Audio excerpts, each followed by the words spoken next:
গল্পে টুইস্ট লাগবে না, নাহলে পাবলিক বোর হয়ে যাবে তো। Welcome to the show.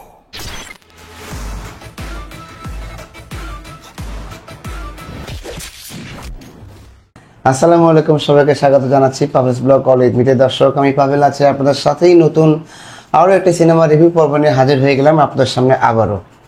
এবার ঈদুল আজহায় কিন্তু মেগাস্টার শাকিব খান এবং রায়হান রাফির ডিরেকশনে মুক্তি পেয়েছে তাণ্ডব সিনেমাটিজ, এবং এই সিনেমাটি কিন্তু প্রযোজনা করেছেন আপনারা সবাই জানেন SBF এবং আলফা আই।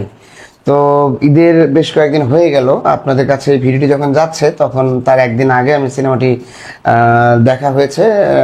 আমি এই সিনেমাটি দেখেছি স্টার সিনেপ্লেক্স একটি শাখায়, বসে করে টিকিট কাটা প্রয়োজনীয়, যার যে শোটা সেই সময়তে এসে সেই সিনেমাটা দেখে সবাই বাড়ি চলে যাচ্ছে। তো পরিবার পরিজন নিয়ে এবং দর্শকের উপস্থিতিটা বেশ লক্ষণীয়। তো আমি সে কথা যাচ্ছি না, আমি এখন মূল সিনেমায় যাব, অর্থাৎ তাণ্ডবের রিভিউ পর্ব নিয়ে। তো চলুন দর্শক, কথা না বাড়িয়ে আমি শুরু করছি তাণ্ডব সিনেমার মূল রিভিউ পর্বটি। দর্শক, শুরু করছি তাণ্ডব সিনেমার মূল রিভিউ পর্বটি। আমি কয়েকটা বিষয় নিয়ে একটু সিনেমা রিভিউ পর্বগুলো করে থাকি, যেমন সিনেমাটির স্ক্রিন প্লে বা চিত্রনাট্য, সিনেমাটার স্টোরি বা কাহিনী, এবং সিনেমাটার অ্যাক্টিং অর্থাৎ অ্যাক্টর অ্যাক্ট্রেসের অ্যাক্টিং, এবং সিনেমার মিউজিক অর্থাৎ মিউজিক, এটা আপনার ব্যাকগ্রাউন্ড স্কোর বা অন্যান্য যে বিষয়গুলো মিউজিকগুলো থাকে, নর্মালি যে গান বা আপনার সংগুলো থেকে থাকে, তো সেগুলোই আমি নিয়ে কথা বলি, এবং সার্বিক দিক থেকে সিনেমাটা হয়তো আমি কেমন লেগেছে সেটা বলি। দর্শক, একটা কথা আমি বলে রাখি, আমি বাংলা সিনেমার যে নিয়মিত দর্শক হিসেবে কিন্তু বাংলা সিনেমা সবসময় দেখা হয়ে থাকে। তো আমি তাণ্ডব সিনেমাটি এখন আমি স্টোরি দিয়ে শুরু করছি। এখানে একটি হতাশাগ্রস্ত যুবকের খুব করুণ কাহিনী এবং তার নিয়তি এবং একটি গ্যাংস্টারের সংস্পর্শে এসে দুটি মানুষের জীবনের ঘটনা এখানে দেখানো হয়েছে, এবং সেটা নিয়ে সিনেমার গল্পটি এগিয়ে গেছে। একটি বেসরকারি টেলিভিশনের একটি ইন্টারভিউ চলাকালীন সময় থেকে এই সিনেমার গল্পটি শুরু হয়, এবং এটি একদম শেষে গিয়ে সিনেমাটির ক্লাইম্যাক্স দৃশ্যে নির্মাতা যা দেখাতে চেয়েছেন তাই দেখিয়েছে। এবং নির্মাতা যা দেখাতে চেয়েছেন সেটা যে দেখে তৃপ্তির ঢেকুর নিয়েই আপনার দর্শক সিনেমা হল থেকে বেরিয়েছে, সেটা সিনেমা হল থেকে যখন দর্শক বেরোচ্ছিল তখন তাদের চোখে মুখের বিষয়গুলো, মানে অভিব্যক্তিগুলোই আসলে খুব প্রকাশ করছিল আর কি।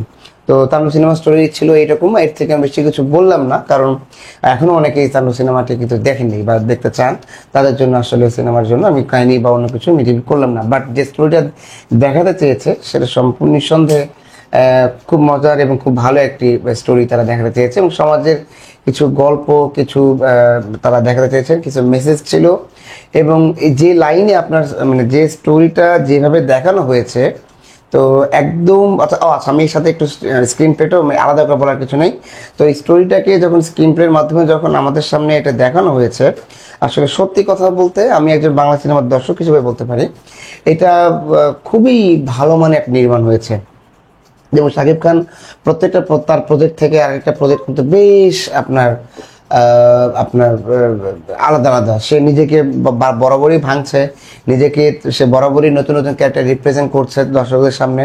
তো সেক্ষেত্রে স্ক্রিন প্লের সঙ্গে স্টোরিটি এত মানিয়েছে যে এটি দেখে আসলে আমার তার মানে মালায়ালাম বা তেলেগু বা তামিল সিনেমার মতো মনে হচ্ছে, যে আমি বোধহয় কোনো একটা তামিল বা তেলেগু বা এটি একটি জয়েন্ট ভেঞ্চারের কোনো প্রোডাকশন, বা যেখানে হয়তো বা বিদেশি কোনো নির্মাণ দেখছিলাম। এবং এটি সম্পূর্ণ আসলে আমি রিভিউটি এবার খুব স্টোরিটা খুব শর্ট করতে চাই, যার কারণে আমি একবারই সব কিছু বলছি। মানে এটি একজন বাংলাদেশের নির্মাতা রায়হান রাফির পক্ষে হয়তোবা সম্ভব, এবং উনি হয়তোবা এটা বাংলাদেশের দর্শকদেরকে হয়তোবা এটা রিয়েলাইজ করাচ্ছে যে এটা আসলে বাংলাদেশের সিনেমা, দেশীয় সিনেমা। তো রায়হান রাফি তার আগের যে তার যে আগের নির্মাণের কিছু অর্থাৎ নির্মাণ দেখা হয়েছিল, তো সেই ক্ষেত্রে কিন্তু তাণ্ডব তার আরও একটি নতুন চেষ্টা এবং প্রজেক্ট, যেটাই বলি না কেন, আমার মনে হয় যেটা সাকসেসফুল। কারণ দর্শক সেই ফিল্ডে নিয়ে যাচ্ছে, দর্শক সপরিবারের মানে মুভি সপরিবার নিয়ে মুভি দেখতে আসছে, এটাই আসলে কম কিসের, তো এটা তার সার্থকতা। তো আমি সেখানে নির্মাণের বিষয়টা আমি বলে দিলাম, রায়হান রাফি সত্যি প্রশংসা দাবিদারি তাণ্ডব নির্মাণের ক্ষেত্রে। তারপর তার সিনেমাটা দেখে মনে হয়েছে খুব যত্নে সে সিনেমাটি বানিয়েছে, এবং স্ক্রিন প্লেটা যথেষ্ট দারুণ ছিল, এবং প্রত্যেকটি গল্প থেকে অর্থাৎ প্রতিটা দৃশ্য থেকে আরেকটা দৃশ্য যে ট্রান্সফরমেশন বা দৃশ্য থেকে যাচ্ছে, এবং স্টোরি বলার যে ধরন বা কাহিনী যে বলার ধরনটা, হ্যাঁ, এটা যথেষ্ট আমার কাছে একটু ইউনিক মনে হয়েছে এবং ভালো লেগেছে আর কি। মানে এই ধরনের চেষ্টা আসলে বাংলাদেশে খুব কম করা হয়ে থাকে। এখন আমি আসি অ্যাক্টিং, অর্থাৎ অ্যাক্টরস বা অ্যাক্ট্রেসদের অ্যাক্টিং। এখানে যে ক্যারেক্টারগুলোতে, এখানে মাল্টিকাস্টিং একটা সিনেমা। মেগাস্টার শাকিব খান ছিল, সাবিলা নূর ছিল, জয়া হাসান ছিল, তারিক আনাম খান ছিল, রোজি সেলিম ছিল, সালাউদ্দিন লাভলি ছিল, জয় ছিল, এবং এছাড়াও আরো অনেকে আছে, এই মুহূর্তে আসলে নামটা মনে করতে, মানে সবার নাম মনে করতে পারছি না, বাট যারা যারা ছিল প্রত্যেকটা ক্যারেক্টারকে নির্মাতা একটা আলাদা স্পেস দিয়েছে এবং সেই স্পেসে সবাইকে তার অভিনয় করার সুযোগটা দিয়েছে।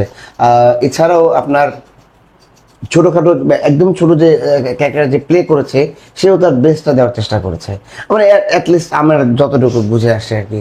আর শাকিব খানের কথা তো বলাই বাহুল্য, শাকিব খান যথেষ্ট যথেষ্ট ভালো পারফরমেন্স দেখিয়েছে, এবং সাথে সাবিলা নূরের কেমিস্ট্রিটাও আমার কাছে খুব একটা খারাপ লাগেনি, ভালোই ছিল। বাট সাবিলা নূরের একটা গান, সাবিলা নূর এবং শাকিব খানের একটা ডুয়েট সং ছিল লিচুর বাগান ছাড়াও, সেটা আমার কাছে বেশ উপভোগ্য মনে হয়েছে। এবং লিচুর বাগান তো অলরেডি অনেকে দর্শকের মন জয় করেছে, বাট সাবিলা নূরের একটু ডান্সের যে বিষয়টা, সেটা বোধহয় একটু আমার কাছে দৃষ্টিকটু লেগেছে।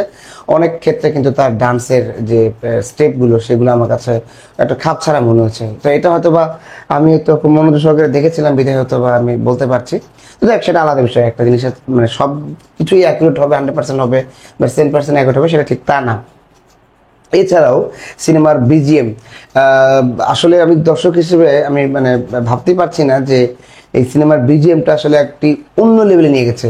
সত্যি কথা বলতে, যে স্টোরিটা দেখানো যায় সমাজেরই গল্প, অবক্ষয়ের গল্প, তো এই সমাজের গল্প, অবক্ষয়ের গল্প এর আগেও অনেক সিনেমাতে দেখানো হয়েছে বা অনেক কিছুতেই বোঝানো হয়েছে, নাটকে, সিনেমাতে, ওয়েব সিরিজ, ওটিটি ফিল্মে, যে কোনো বা ওয়েব ফিল্মে, সব জায়গায় দেখানো হয়েছে। বাট এইটি একটা যে সিনেমার যে একটা নির্দিষ্ট কিছু ব্যাপার থাকে, অর্থাৎ বড় পর্দার সিনেমার যেটা ব্যাপার থাকে, সেই ব্যাকগ্রাউন্ড স্কোরিং বা গান বা মিউজিক, যেটাই বলি না কেন, এইটার অ্যারেঞ্জমেন্টটা আমার কাছে খুবই খুবই ভালো লেগেছে। কারণ এই ধরনের আসলে অ্যারেঞ্জমেন্টটা আমার কাছে আগে মানে ওইভাবে লক্ষ্য করা যায় নাই। মানে এটি খুব সুন্দরভাবে এটা তৈরি করা হয়েছে বা নির্মাণ করা হয়েছে। সো শাকিব খান যখন একটা সাইকো ক্লিয়ারের ক্ষেত্রে, মানে ওনার যে ক্যারেক্টারের কথা বলছি, তো উনি যখন যেভাবে পর্দায় ইন করছে, সেটার জন্য একটা বিজিএম, উনি যাচ্ছে তার অ্যাকশনের জন্য বিজিএম, হ্যাঁ, স্যাড যে সিনগুলো থাকে সেগুলোর জন্য যে বিজিএম, প্রত্যেকটা দৃশ্যে সেই বিজিএমগুলো খুব সুন্দরভাবে সেট করা হয়েছে। এখন আমাকে অনেকে বলতে পারেন, ভাই একটা সিনেমায় এত কিছু ভালো কীভাবে হয়? হ্যাঁ ভাই, আমি একটা কথা বলি, মানে আমার দর্শকদেরকে জানাচ্ছি, আমাদের দেশে সিনেমা দেখতোই না, মানে হলেই যেত না দর্শক। শাকিব খান বললেই একটা নাক সিটকানো স্বভাব সবারই ছিল, অনেকেই দেখতো না, তাই না? আমি কয়েকদিন এই আজকে যখন সিনেমাটা দেখে আসলাম, তখন কিন্তু আমি বিভিন্ন আপনার ইউটিউবে বা বিভিন্ন ধরনের দর্শক বা পাবলিক রিভিউ দেখছিলাম, তারা শাকিব খানকে নিয়ে অনেক কথাই বলছে, বাট এখন তারা শাকিব খানকে পছন্দ করছে। তার কারণ কি? শাকিব খানকে দর্শকের সামনে ওইভাবে রিপ্রেজেন্ট করা হচ্ছে, যার কারণেই কিন্তু সিনেমাটা ভালো লাগছে। এখন আমি বলি, একদম সিনেমা ছিলই না, সেখানে এক নতুন একটা চেষ্টা, তো সেই চেষ্টাটাকে আমি স্বাগত জানানোর জন্য যে বিষয়গুলো ভালো লাগছে সেগুলো বলছি। অবশ্যই যেটা ভালো লাগবে না সেটা কিন্তু আমি বলবো না। তো এই ক্ষেত্রেই আমি আপনাকে বলতে চাই যে তাণ্ডব দেখার মতো একটা সিনেমা।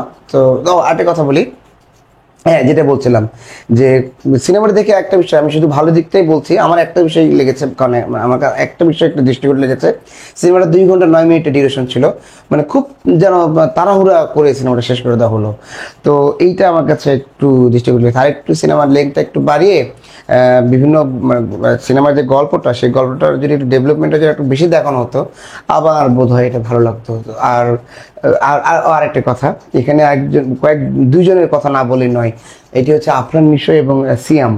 তো ওই সিয়াম এবং আফরান নিশো এবং সাকিব খানের একটি অন্তর্দ্বন্দ্ব নিয়ে সিনেমা মুক্তির আগে বেশ একটি বিষয় আলোচিত এবং সমালোচিত হয়ে থাকে, সেই বিষয়ে আমি যাচ্ছি না।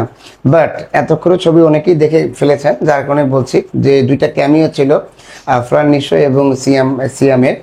এই 2টি ক্যামিও সিনেমাতে নতুন মাত্রা যোগ করেছে, এবং সিয়াম একটি নেগেটিভ রোল প্লে করেছে। মানে আমি অবিশ্বাস্য ছিল যে তার যখন যে ক্যারেক্টারটি যখন আমাদের সামনে অর্থাৎ সিনেমাতে যখন উনি আসলেন, আমি একটু সত্যি কথা বলি, বরবাদের যে নেগেটিভ ক্যারেক্টারের জন্য যিশু সেনগুপ্ত দেখানো হয়েছিল, তার থেকেও সিয়ামকে আমার সব থেকে বেশি ভালো লেগেছে এই তাণ্ডব সিনেমার নেগেটিভ রোলকে প্লে করাতে।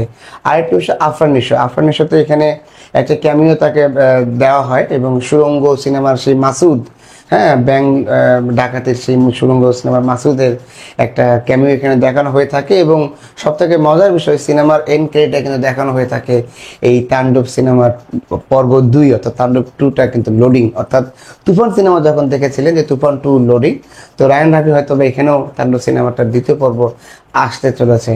তো এই ছিল আমার সিনেমার রিভিউ পর্বটি। আর গানগুলো লিচুর বাগান, তো আমি গান নিয়ে যেটা বললাম, লিচুর বাগান তো এটা ছিল, ভালোই ছিল, এবং আমার কাছে বেশি সাকিব এবং সাবরিন নূরের একটা রোমান্টিক একটা সং ছিল, সেটা আমার কাছে বেশ ভালো লেগেছে। এবং তাণ্ডব সিনেমার টাইটেল সং সহ আরও একটি সং আছে, যেটা হয়তো আমি ইউটিউবে দেখি নাই।